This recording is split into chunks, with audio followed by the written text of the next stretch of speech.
大家好，我是阿胖。今天用豆角分享一个好吃的。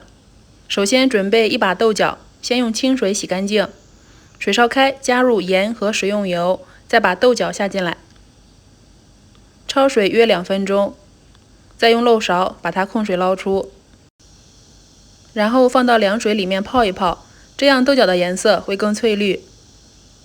不烫手的时候把它捞出来，控干水分，然后再把它切成末，可以再用刀稍微切一切。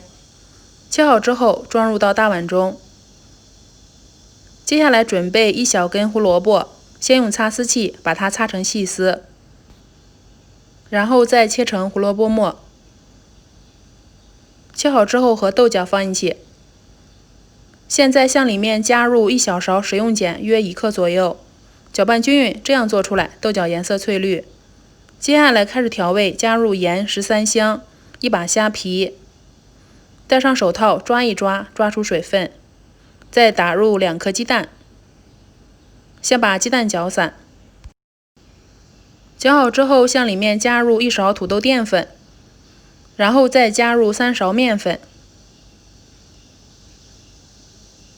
接下来用筷子搅拌均匀，如果觉得面粉少，还可以继续向里面添加，一直加到像这样能够抱成团不散开就行了。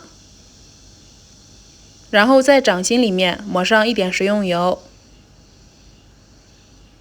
抓起一团，先把它团成团，团的瓷实一些，不要做太大，大小像小鸡蛋就行。放到不粘的笼垫上，再找一个干净的水瓶，瓶口处蘸上食用油，然后压一压，形状会更好看，也会更好熟。水开上锅，开大火蒸10分钟左右。接下来蒜臼子里先加入1勺盐，再放上1头大蒜，把它捣成蒜泥。提前准备2个鸡蛋煮熟，先把它捣烂。捣碎之后就可以把之前捣好的蒜泥加进来了。再向里面加入生抽、米醋、小磨香油，先搅拌均匀放一边。这个时候豆角也已经蒸熟了，颜色特别的漂亮，造型又像小香菇一样，非常可爱。我们夹起一个看一看，是不是非常的漂亮？太漂亮了！